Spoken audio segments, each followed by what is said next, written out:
میں ایک بھکاری تھا۔ ایک دن مجھے کچرے کے ڈھیر سے ایک بچی ملی تو میں نے اسے اپنے پاس رکھ لیا اور یہ سوچ کر پالنے لگا کہ وہ بھی میری طرح بھیک مانگے گی۔ 7 سال گزرے اور بچی کچھ قابل ہوئی تو ایک دن میں نے اسے پھٹے کپڑے پہنائے، ہاتھ میں کٹورا دیا اور ہم اسٹاپ پر بھیک مانگنے لگے۔ اتنے میں ایک بڑی کالی گاڑی آ کر رکی۔ بچی نے بھیک مانگنے کے لیے شیشہ بجایا۔ جیسے ہی گاڑی کا شیشے نیچا ہوا تو میرے ہوش اڑ گئے۔ میرا نام سلیم تھا اور لوگ مجھے سلیم بھکاری کے نام سے جانتے تھے۔ برسوں سے میری زندگی سڑکوں، فٹ پاتھوں اور بس اڈوں کے درمیان گزر رہی تھی۔ نہ میرا کوئی گھر تھا، نہ کوئی خاندان تھا۔ صبح آنکھ کھلتی تو سب سے پہلے یہ فکر ہوتی کہ آج پیٹ بھرنے کے لیے کتنے پیسے جمع ہوں گے۔ شام ہوتی تو کسی دکان کے چھاجے کے نیچے یا کسی ویران جگہ پر لیٹ کر رات گزار دیتا۔ زندگی سے میری کوئی خاص امید نہیں تھی۔ میں نے بہت پہلے خواب دیکھنا چھوڑ دیا تھا۔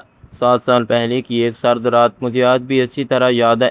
بارش ابھی رکی تھی اور شہر کی گلیوں میں کیچڑ پھیلا ہوا تھا۔ میں ایک ہوٹل کے پیچھے لگا بڑے کچرے کے ڈھیر میں کھانے کے بچے ہوئے ٹکڑے تلاش کر رہا تھا۔ اچانک مجھے کسی بچے کے رونے کی آواز سنائی دی۔ پہلے تو میں نے خیال کیا شاید میرا وہم ہے، لیکن آواز دوبارہ آئی۔ میں چونک گیا اور ادھر ادھر دیکھنے لگا۔ کچرے کے ڈھیر کے ایک کونے میں ایک پرانا سا کمبل پڑا تھا۔ آواز وہیں سے آ رہی تھی۔ میں نے آگے بڑھ کر کمبل ہٹایا تو میرے قدموں تلے زمین نکل گئی۔ اندر ایک ننھی سی بچی پڑی تھی۔ اس کا چہرہ مٹی سے بھرا ہوا تھا اور وہ زور زور سے رو رہی تھی۔ میں حیران رہ گیا۔ کوئی ظالم اسے یہاں پھینک گیا تھا۔ چند لمحوں تک میں اسے دیکھتا رہا۔ میرے دل میں عجیب سی کشمکش شروع ہو گئی۔ میں خود ایک بھکاری تھا۔ اپنے لیے 2 وقت کی روٹی پوری نہیں کر سکتا تھا۔ اس بچی کو کیسے پالتا؟ لیکن پھر نہ جانے کیوں میرا دل نرم پڑ گیا۔ میں نے اسے اٹھایا اور سینے سے لگا لیا۔ اس رات میں نے اپنا سارا جمع کیا ہوا پیسہ دودھ خریدنے پر خرچ کر دیا۔ میں نے سوچا تھا کہ چند دن اسے سنبھال لوں گا، پھر کسی یتیم خانے کے حوالے کر دوں گا، لیکن ایسا نہ ہو سکا۔ آہستہ آہستہ وہ میری عادت بن گئی۔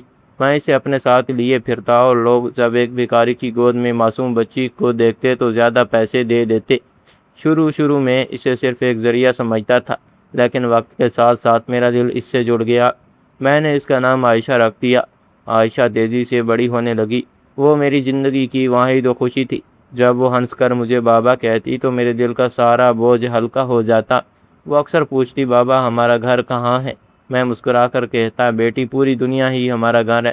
وہ معصومیت سے سر ہلا دیتی۔ میں نے کبھی اسے سچ نہیں بتایا کہ میں نے اسے کچرے کے ڈھیر سے اٹھایا تھا۔ میں نہیں چاہتا تھا کہ وہ خود کو بے سہارا سمجھے۔ سال گزرتے گئے۔ عائشہ 7 سال کی ہو گئی۔ وہ بہت ذہین تھی۔ جب بھی کسی اسکول کے پاس سے گزرتے تو بچوں کو دیکھ کر رک جاتی، ان کے بستوں کو حسرت سے دیکھتی اور پھر خاموش ہو جاتی۔ ایک دن اس نے مجھ سے کہا بابا میں بھی اسکول جانا چاہتی ہوں۔ اس کی بات سن کر میرے دل میں جیسے کسی نے خنجر گھونپ دیا ہو۔ میں جانتا تھا کہ میں اسے اسکول نہیں بھیج سکتا۔ میں نے جھوٹ بول دیا بیٹی اسکول میں بہت سختی ہوتی ہے، تم نہیں جا سکو گی۔ وہ خاموش ہو گئی، لیکن اس کی آنکھوں میں اداسی صاف نظر آ رہی تھی۔ میں نے خود کو سمجھایا کہ یہ سب فضول باتیں ہیں۔ آخر ایک بھکاری کی بیٹی پڑھ لکھ کر کیا کرے گی؟ میرے ذہن میں ایک ہی خیال تھا، میں نے اسے پالا تھا تاکہ وہ بڑی ہو کر میرے ساتھ بھیک مانگے اور میرا سہارا بنے۔ پھر وہ دن آ گیا جس کا میں برسوں سے انتظار کر رہا تھا۔ صبح میں نے عائشہ کو بلایا۔ وہ خوشی خوشی میرے پاس آ گئی۔ بابا کیا بات ہے؟ میں نے ایک پرانا پھٹا ہوا فراق نکالا۔ یہ پہن لو۔ اس نے حیرت سے کپڑوں کو دیکھا۔ بابا یہ تو بہت گندے ہیں۔ میں نے ساختہ لہجے میں کہا جو کہا ہے وہ کرو۔ وہ خاموشی سے کپڑے بدلنے چلی گئی۔ پھر میں نے ایک پرانا کٹورا اس کے ہاتھ میں تھما دیا۔ آج سے تم میرے ساتھ کام کرو گی۔ اس نے حیرت سے پوچھا کون سا کام؟ میں نے کہا لوگوں سے پیسے مانگنے کا کام۔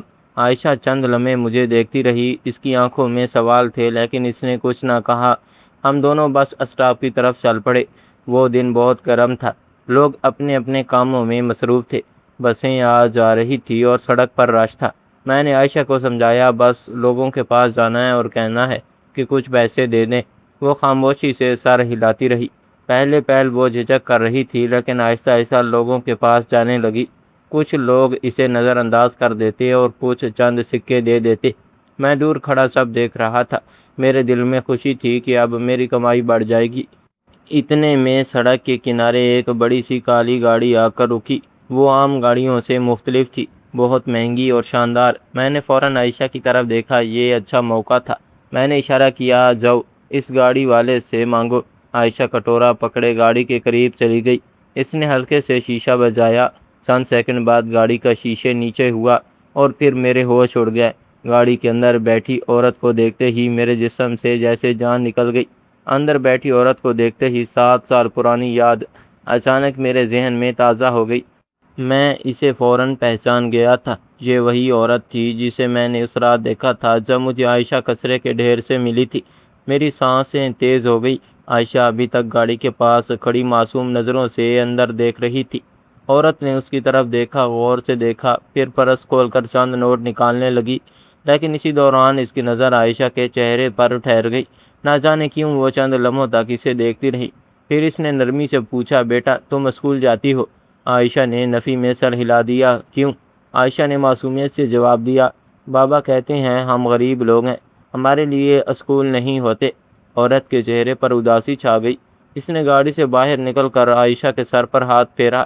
میں دور کھڑا سب دیکھ رہا تھا اور میرے دل میں عجیب سی بے چینی پیدا ہو رہی تھی۔ مجھے ڈر تھا کہ کہیں یہ عورت عائشہ کو مجھ سے دور نہ کر دے۔ عورت نے مجھے اشارے سے بلایا۔ میں ہچکچاتا ہوا قریب گیا۔ اس نے مجھے غور سے دیکھا لیکن پہچانا نہیں۔ 7 سال پہلے میں جوان تھا، اب وقت نے میرے چہرے کو بہت بدل دیا تھا۔ اس نے کہا، یہ بچی تمہاری بیٹی ہے؟ میں چند لمحے خاموش رہا، پھر بولا، ہاں۔ جھوٹ بولتے ہو؟ میرے دل میں چبھن محسوس ہوئی، لیکن میں سچ نہیں بتانا چاہتا تھا۔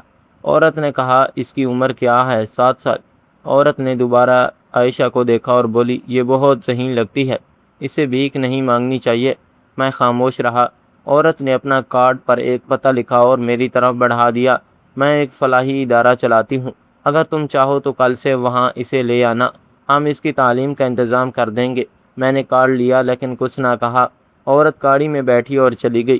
عائشہ خوشی سے بولی، بابا میں اسکول جا سکتی ہوں؟ میں نے سختی سے کہا، فضول باتیں مت کرو، لیکن سچ یہ تھا کہ میرے دل میں طوفان برپا تھا۔ رات بھر میں سو نہ سکا، بار بار وہی عورت میری نظروں کے سامنے آتی رہی۔ 7 سال پہلے کی رات مجھے صاف یاد تھی۔ میں کچرے کے ڈھیر کے قریب تھا جب ایک کالی گاڑی وہاں سے گزری تھی۔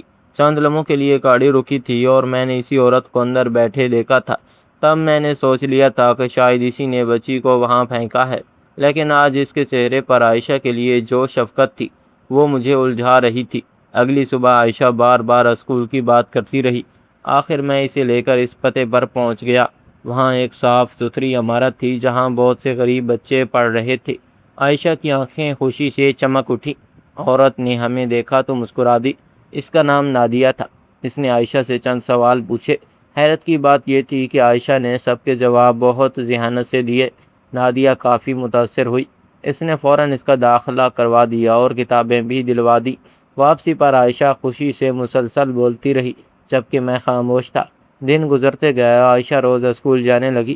چند ہی مہینوں میں اس کی شخصیت بدلنے لگی۔ وہ پڑھنا سیکھ گئی۔ اب وہ مجھے بھی چھوٹی چھوٹی باتیں سمجھاتی تھی۔ ایک دن اس نے میرا ہاتھ پکڑ کر کہا، بابا آپ بھی بھیک مانگنا چھوڑ دیں۔ میں ہنس دیا لیکن اس کے الفاظ میرے دل میں اتر گئے۔ دوسری طرف نادیہ کی دلچسپی بھی بڑھتی جا رہی تھی۔ وہ اکثر عائشہ کی پڑھائی کے بارے میں پوچھتی۔ ایک دن اس نے مجھے اپنے دفتر میں بلایا۔ جب میں وہاں پہنچا تو نادیہ نے مجھے بیٹھنے کا کہا اور کچھ دیر خاموشی کے بعد بولی، مجھے تم سے ایک سوال پوچھنا ہے۔ 7 سال پہلے تمہیں یہ بچی کہاں ملی تھی؟ میرا دل دھڑکنے لگا۔ میں حیران رہ گیا کہ نادیہ کو یہ بات کس نے بتائی۔ شاید نادیہ نے میری آنکھوں میں یہ سوال پڑھ لیا۔ تبھی وہ بولی، کل میں عائشہ سے ملنے تمہارے محلے میں آؤں۔ تم لوگ تو گھر پر نہیں تھے، تمہارے محلے والوں نے بتایا عائشہ تمہاری بیٹی نہیں بلکہ 7 سال پہلے تم نے اسے کچرے کے ڈھیر سے اٹھایا تھا۔ چونکہ حقیقت کھل چکی تھی، اب کچھ چھپانا کا فائدہ نہیں تھا۔ میں نے پہلی بار سچ بتا دیا۔ نادیہ خاموشی سے سنتی رہی، پھر اس کی آنکھوں میں حیرت نمودار ہوئی۔ اس نے گہری سانس لی اور کہا، میں ابھی اسی رات وہاں موجود تھی، میری مٹھی بھی اختیار بھنج گئی۔ میں نے غصے سے کہا، مجھے معلوم تھا، میں نے تمہیں دیکھا تھا۔ نادیہ چونک گئی۔ میں نے تلخ لہجے میں کہا، میں سمجھا تھا بچی تم نے پھینکی ہے۔ چند لمحے کمرے میں خاموشی چھا گئی، پھر نادیہ کی آنکھوں میں نمی آ گئی۔ اس نے دھیرے سے کہا، تم نے غلط سمجھا تھا سلیم، میں وہاں ایک بچے کو بچانے پہنچی تھی۔ میں حیرت سے نادیہ کو دیکھنے لگا۔ اس نے فائل کھولی اور ایک پرانی خبر میرے سامنے رکھ دی۔ 7 سال پہلے شہروں میں بچوں کی غیر قانونی خرید و فروخت والے ایک گروہ کا انکشاف ہوا تھا۔ نادیہ اس وقت ایک سماجی کارکن تھی اور پولیس کے ساتھ مل کر ایسے بچوں کو بچانے کی کوشش کر رہی تھی۔ اس نے بتایا کہ اس اطلاع ملی تھی کہ ایک نامولود بچی کو کہیں پھینک دیا گیا۔ وہ اس اطلاع پر وہاں پہنچی تھی، لیکن جب تک وہ کچرے کے ڈھیر تک پہنچتی کوئی شخص بچی کو لے جا چکا تھا۔ میں خاموش ہو گیا۔ پہلی بار مجھے احساس ہوا کہ میں 7 سال تک ایک غلط فہمی پالے بیٹھا تھا۔ نادیہ نے میری طرف دیکھا اور کہا، اگر تم اسے وہاں سے نہ اٹھاتے تو شاید وہ زندہ نہ بچتی۔